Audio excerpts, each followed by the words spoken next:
There was a disease that's since been actually eradicated from the U.S., more or less, called pseudorabies. My family's farm was actually afflicted by it, and as part of the program, we actually had to get rid of all of our pigs. We had to depopulate the entire herd and then start over new. Seeing how that impacted my family really set me on the path of saying, hey, you know, I want to make sure that nobody has to deal with this again.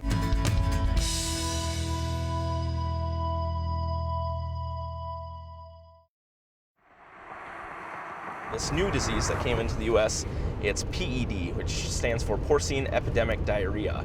It's been in Europe and Asia since the 1970s, kind of worked its way across the Eurasian continent then, and it just found its way to the U.S. here this year. We're going out here right now to just kind of investigate. The animals just aren't doing well. They're losing a few more than they'd like to see, and we just want to try to figure out why the animals are getting sick. So we're going to look at the pigs that are going through the nursery, basically investigating the younger pigs and see if there's something we can do there to make the older pigs in turn healthier down the road. Biosecurity definitely can be a challenge, especially when you have a day like today. You look outside, we've got, you know, it's foggy, the roads are sloppy, the snow is starting to melt, so we got a lot of mud that we're, you know, tracking in and out of barns as well. There's a bench that we sit down and take our shoes off, so we have a good hard line that we're absolutely positive that we're not crossing. Part of that procedure is we'll actually shower into the barn right there in the entryway before we go in. We got clean hands, clean hair, and clean clothes, and that's the #1 best way that we can ensure that we're not inadvertently tracking anything into the barn. Basically, I think what we're seeing here today, you know, just kind of based on the visual assessment, it does look like we're seeing more of the acute stage of the disease. That means that what we're seeing is the very front end of the disease here, and I think we might be starting to get to the root cause of where the problem came from. This is a pig that's sick. This is one that's in need of treatment.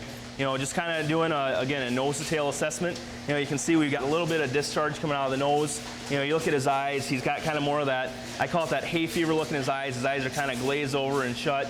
You know, his ears are down, and he's really not feeling very good. You can see his respiratory rate is fast. He's breathing really hard.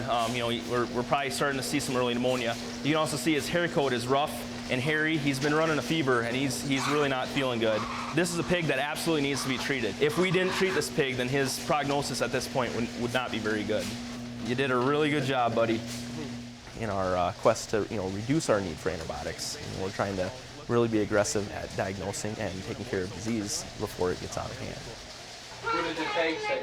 It's one of those coveralls that veterinarians and Dad wear. I grew up on a farm about 10 miles south of here. My dad and uncle farmed together, and then kind of all his kids helped out. That kind of set me on my passion for pigs. I got to work with that growing up, and it kind of gets in your blood. The one thing that's really important to remember is that these animals are the producer's livelihood. If they don't take care of them, then they don't have a paycheck. And if they don't have a paycheck, they can't feed their own family. You know, we wanted to continue to watch those animals, take temperatures, and you know, if any individual treatments were warranted, to treat those animals accordingly. Overall, the herd health here is looking really good. I think we're safe from any sort of outbreaks here, and I think they'll be ready to go to market right on schedule. So. That's a good thing. Yeah, it is. I know the care that producers take to make sure that if an animal is treated, that it's not going to the market until we're absolutely positive that that treatment has been metabolized and exhausted from the body. We're very fortunate in the United States. There are a few diseases that would prompt an entire farm getting basically depopulated, having to get rid of all the animals. We're very fortunate. We've eliminated 2 of those diseases from the U.S. and the rest, thankfully, aren't in, thanks to the vigilance of our veterinarians and farm producers and everybody that oversees our animal health in this country.